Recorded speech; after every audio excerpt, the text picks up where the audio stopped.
I can actually start working on the engine now.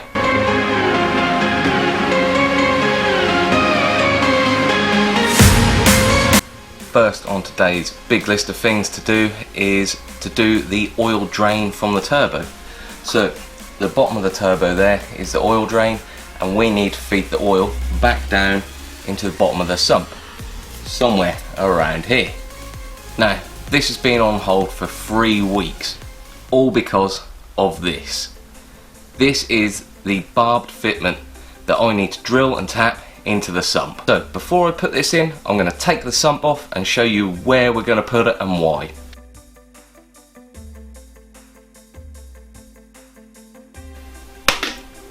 No matter how much you try and drain the engine of coolant and oil, when you spin an engine over, you're always going to dribble some out. But the sump is held on by 18 bolts, 16 small ones around the bottom and 2 longer ones at the back.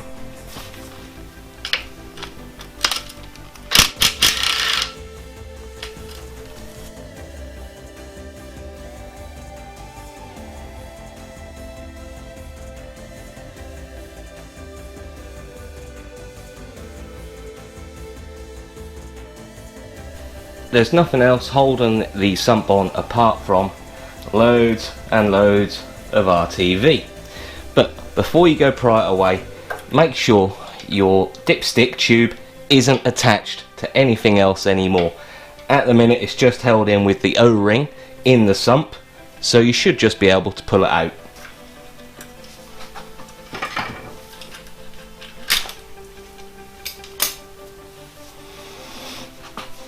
And then, starting at the back of the engine, there's 2 gaps in between the block and the sump where you can start prying away from there.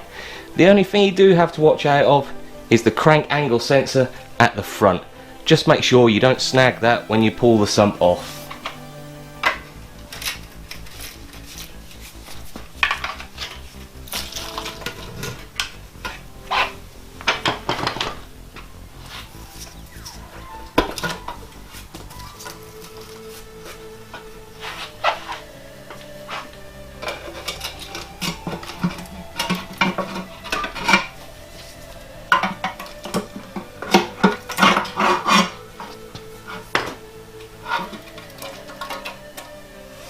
So inside the sump you can see there's the higher bit here, the lower bit there, but there's a slightly ridged portion here.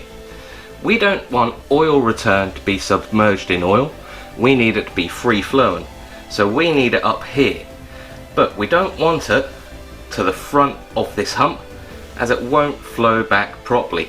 So ideally we want it just on the ridge of this hump or just slightly this side of it. Now we also need to think about buttoning the sump back up once this barb is on. So if we put it here or here, we won't be able to get our bolts in. So if we put it right here, not right at the bottom, but just in the middle between these 2 bolt holes, it should flow nicely down the back side of this hump into where the oil needs to go.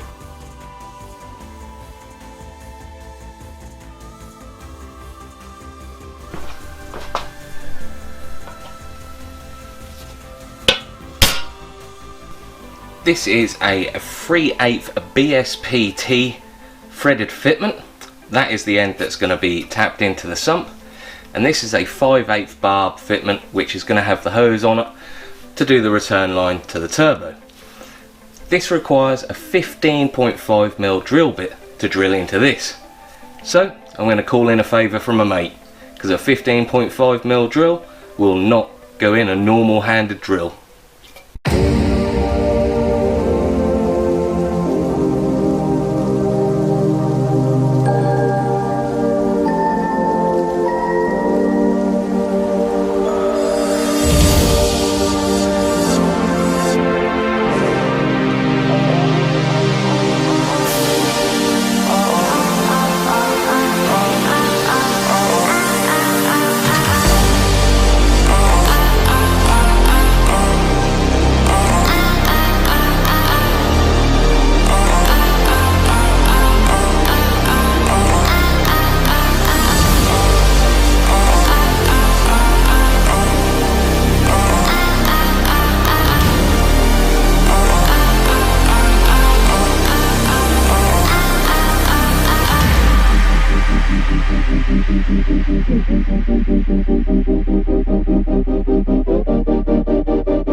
he's a good lad.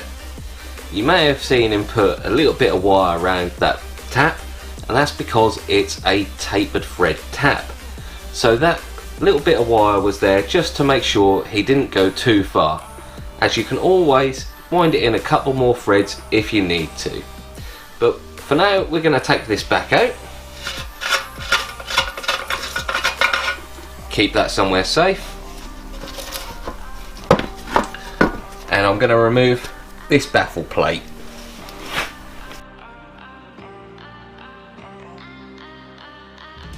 Now I'm going to give this all a good clean up, as someone went a bit crazy with the RTV, and get this all painted up. Now I want to get underneath here, and I need to inspect if I've done any damage in the past. So first of all, before this baffle plate comes off, we're going to have to take out the oil pickup, and it's just a nut here and 2 bolts here underneath more RTV.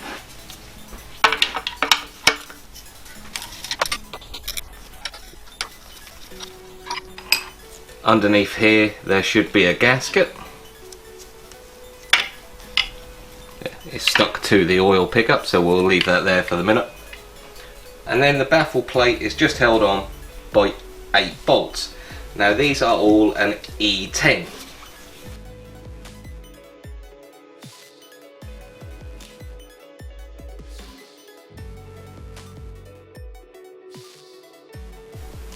Now all the bolts are out, the only thing that's left holding this on is a bit of RTV.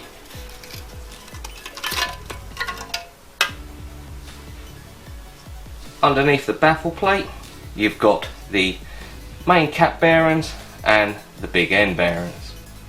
We're not going to take these out just yet.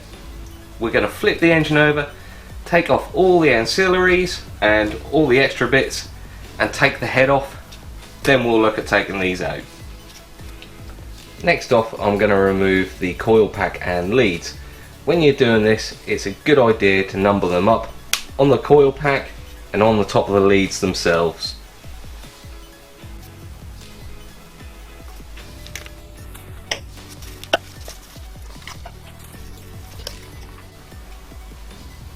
Now to remove the coil pack, it's 3 bolts. 2 12mm and whatever that used to be. When the engine's in the car, this one's a little bit hard to get to, but you just got to remember it's there.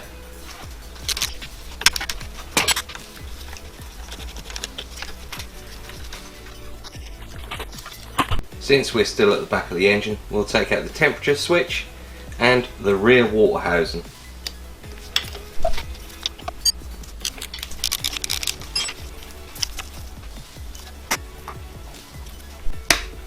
Now I'm going to take the rocker cover off. There's 11 bolts in total, and you want to undo them in a type of fashion where you start from the middle and spiral out, so you don't release all the pressure in one spot all in one go.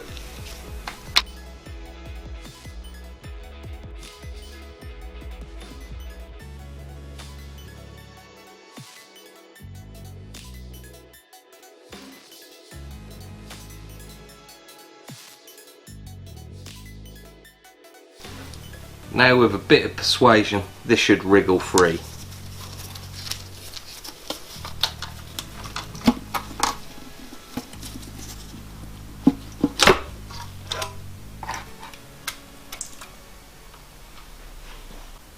This looks cleaner than I remember. To remove the head, we need to take the timing belt off, but the timing belt is behind all of this. So we need to take all the ancillaries off first. We'll start off with the power steering pump, then the alternator, and then the water pump pulley. But before you take the belts off, it's a good idea to loosen these 3 bolts on the water pump pulley and these 4 bolts on the harmonic damper, because once these belts are off, these are almost free moving.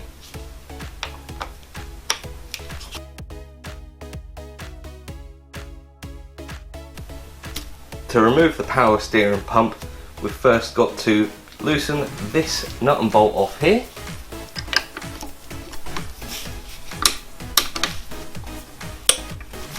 which then allows the tensioner here to move. So we will slacken that off a little bit. There is a nut and bolt securing the power steering pump to the block right behind here, so we need access to that. You do that simply by spinning the crank.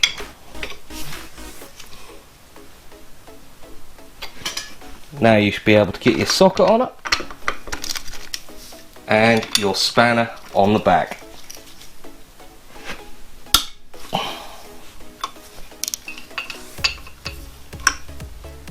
If you loosen this bolt off here as well,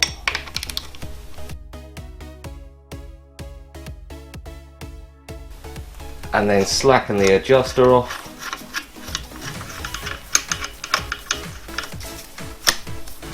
and you should be able to take the belt off. Now to remove the pump, all we've got to do is take this bolt out and this bolt out.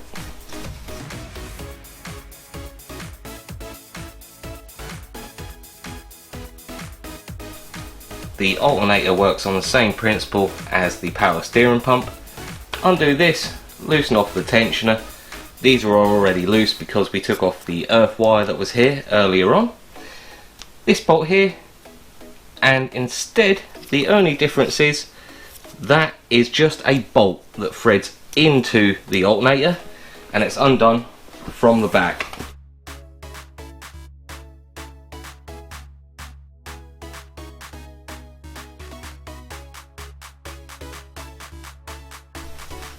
Now you can take off the water pump pulley, but if you have forgot to loosen them, here's a little trick.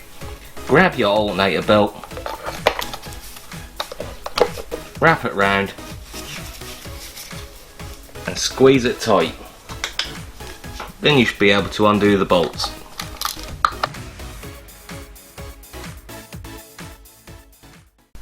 Now with all the ancillaries out of the way, we can get the harmonic balancer off. But before I take this off, I am going to move the crank position sensor out of the way, as I don't want to damage that getting this off. It's only held in by one bolt, but put a bit of pressure on it so it doesn't swing and snag the wire.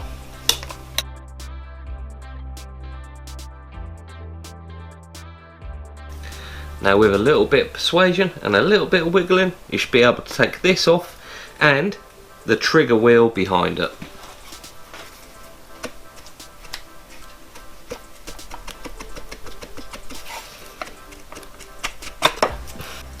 Trigger wheel is just a thin little plate that slots behind it. Make sure you don't damage the little lugs. On the standard one there's 4, and remember which way it comes off, as one side is recessed and one side is proud. Now I want to remove the front plastics to gain access to my timing belt. These are split into 3 parts, but first I have to remove the sensor brackets. So one this side with one bolt for the crank angle sensor, and this one for the knock sensor has got 2 bolts.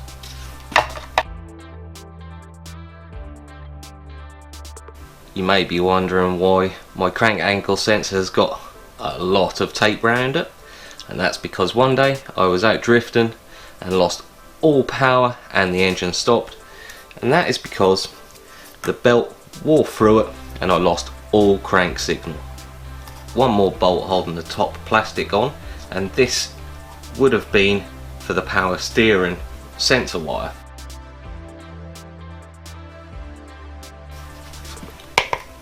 Be careful not to lose this rubber bit, as it can come out. Now I can't quite remember what went on with this plastic, but I appear to be missing a bolt there.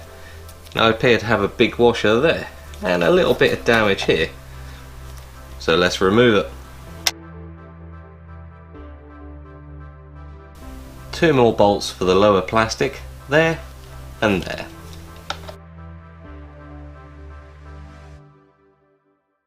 Remember what bolts came from where, as they are for the upper and they are for the lower.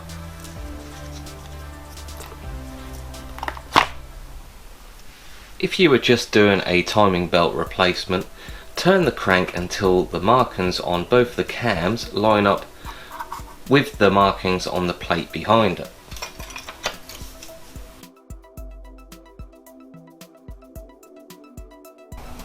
At this point you would lock the cams using the hex on top, but we're not going to be doing that, we're just going to be removing everything. So at this point just loosen off the adjuster a little bit so it's free to move.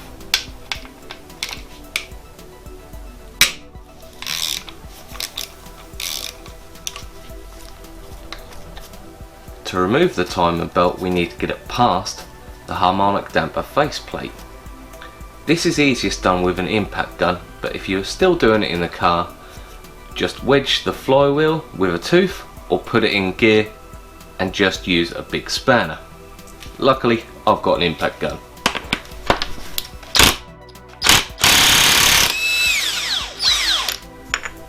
You can now see the faceplate is held in by a keyway.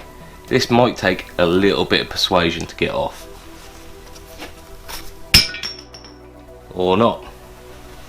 To make it easier to take the timing belt off, I relieve the pressure on the tension pulley by removing the spring.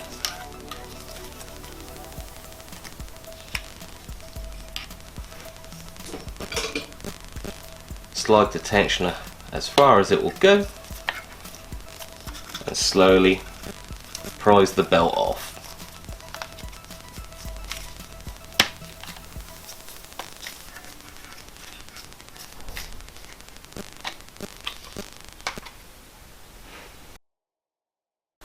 With the timing belt and all the sensors off, there should be nothing else holding this head onto the block other than all the head bolts.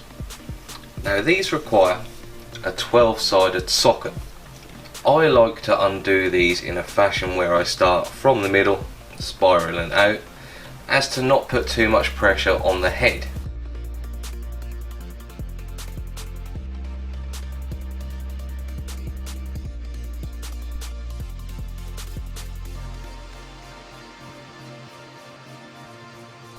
Now these standard bolts should be thrown away. These are actually stretch bolts, so they're single time use.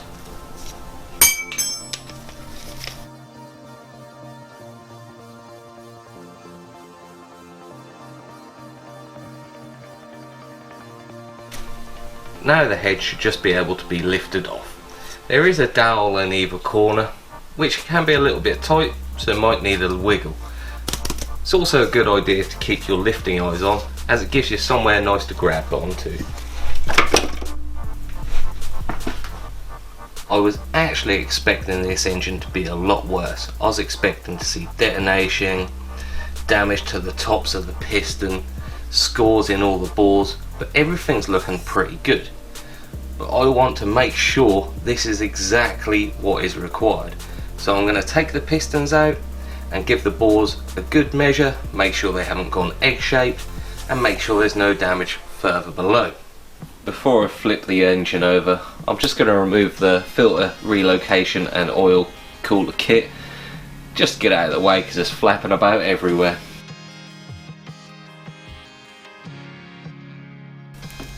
That might be where one of my oil leaks is coming from.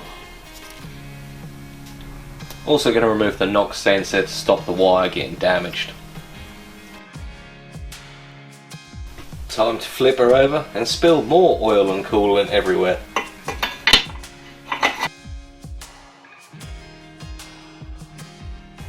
Now from underneath we can remove the pistons and rods. As you can see, we've got two pistons down at the minute and two pistons up, so we could do these two first.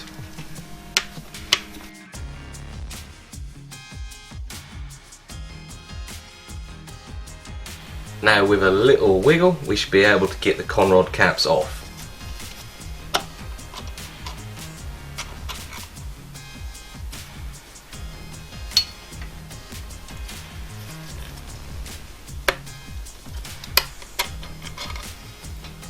Now we can push the rods and pistons up through the cylinder, but we're going to have to be careful as these threads are a bit sharp. We don't want to scratch our journal bearings or our bore.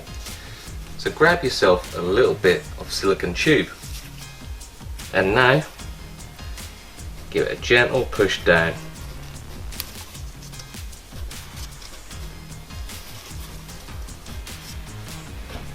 And make sure to catch it at the bottom.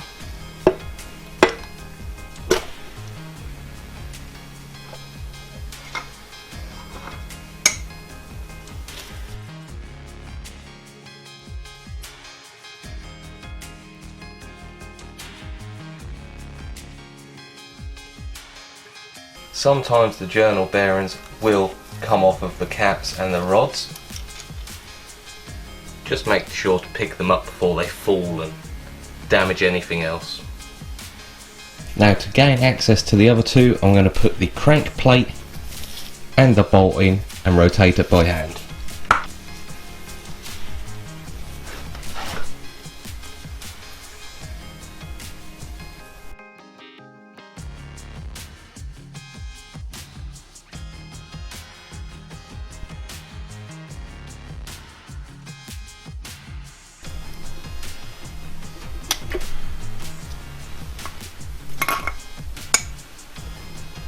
Now, to remove the crank, we first need to remove the oil pump and the rear main seal.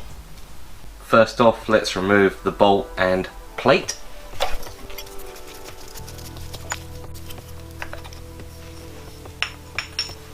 Then behind that is the crank timing belt gear held in with a woodruff key. It doesn't matter too much about damaging this key, as you should always replace it.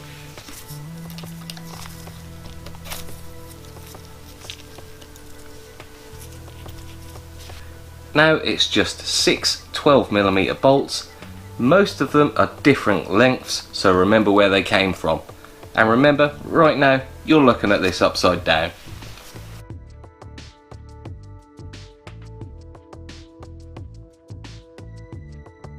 Then with a little persuasion, this should slide off forwards.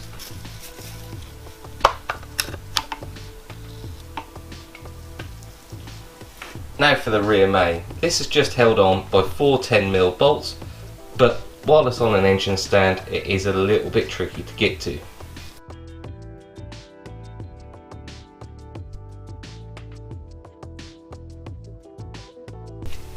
Then you should just be able to pop it off.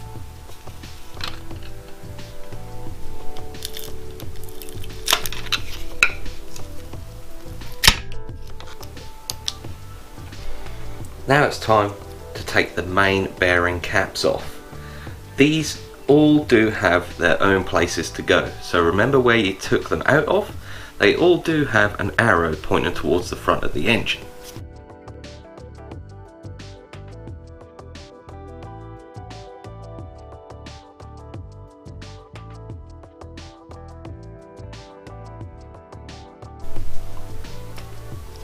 Take a little rubber mallet and give them a little tap.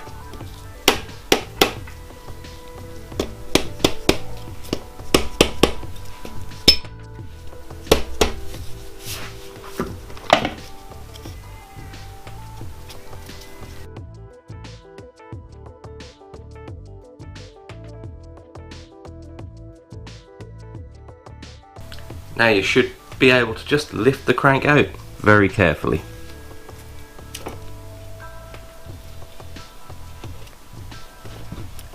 These here are the crank thrust washers. Take them out before they drop into the bores and scratch the bore.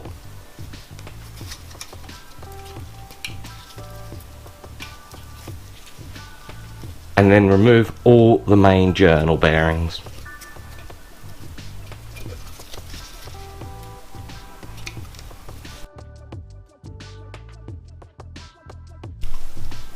Okay, damage report. One of the reasons I was taking apart this engine was because I thought it may have a main bearing slight noise.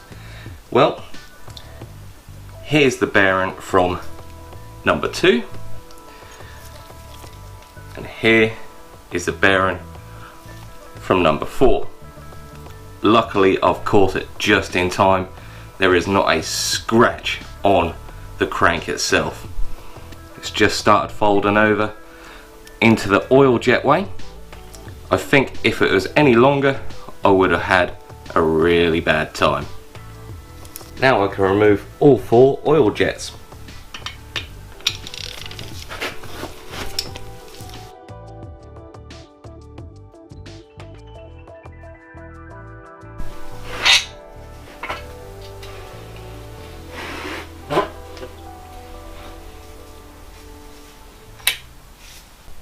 Now let's take off the water pump. This could go straight in the trash.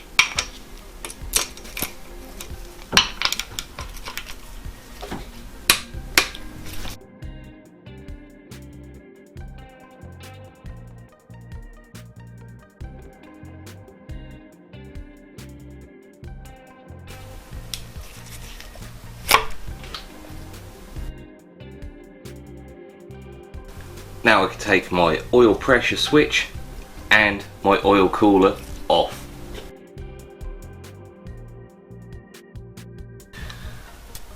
This is usually where your oil filter would go, but this is an adapter from an oil cooler filter relocation kit.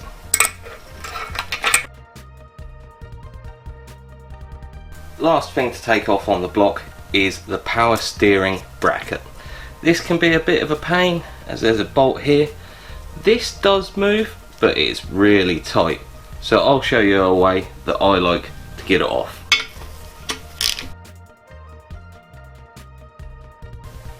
Once you've removed these 2 bolts, grab a hammer.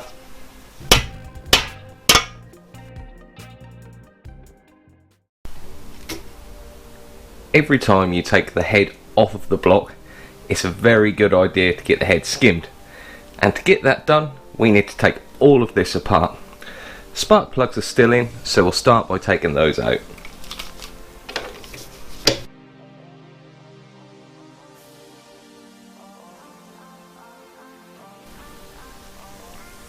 They're not looking too happy.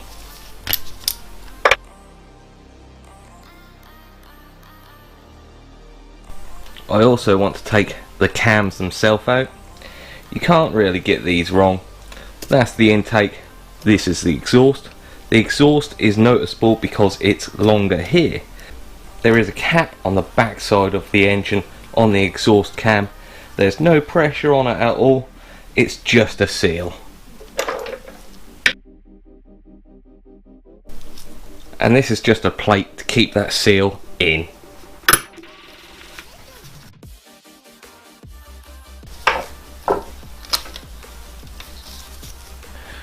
To remove the cams, you want to undo these in a sequence and try not to relieve all the pressure on one end in one go, as the cam itself will bend and these are cast and they can snap. Now remember where all of the caps came from. They are lettered and numbered, so E3, E4, and all of them have to face the same way, as this from the factory was drilled in one go.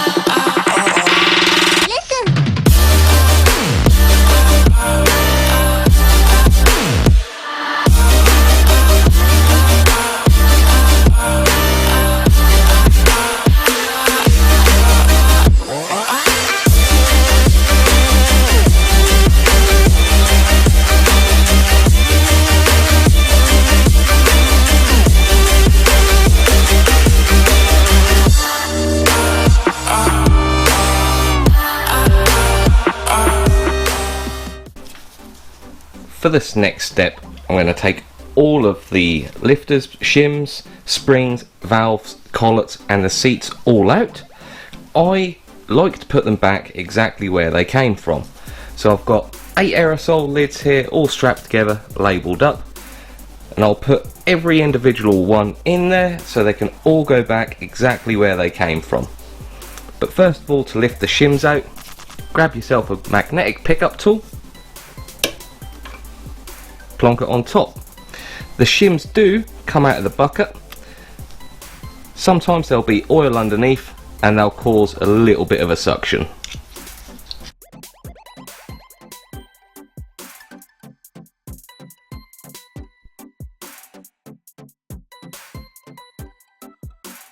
Next is to remove the valve seat and collar.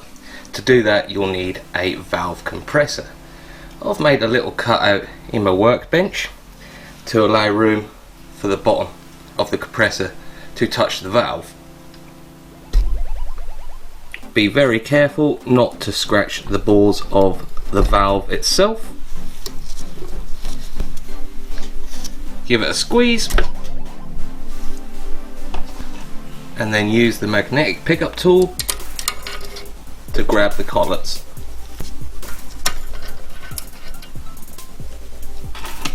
Once they're out of the way, relieve the pressure from the tool, nice and gently.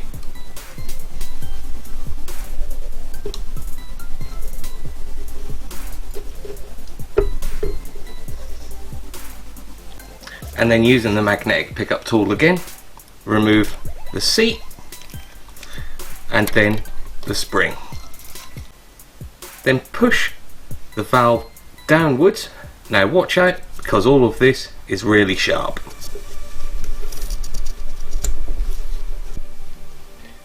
Now to do the same with all the others.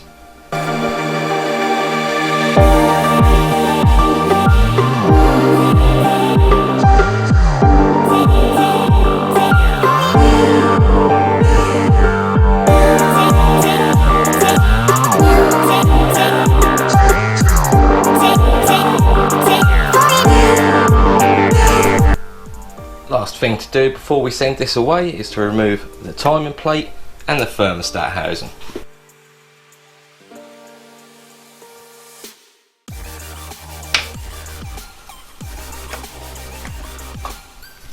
Try not to lose this rubber seal. Now with the timing plate out of the way, you can get to the bolts that hold the thermostat housing on.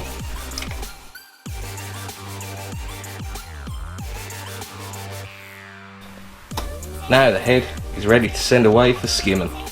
So that is the entire engine stripped down. Remember when you're doing this to label up all the nuts and bolts so you remember where they go. And it's handy to make a list when you're stripping it down of parts you need to replace, gaskets, nuts, bolts, or parts that are broken. So when you do come to put this back together, it's going to make it a lot easier. There was a couple of things I didn't cover in this video.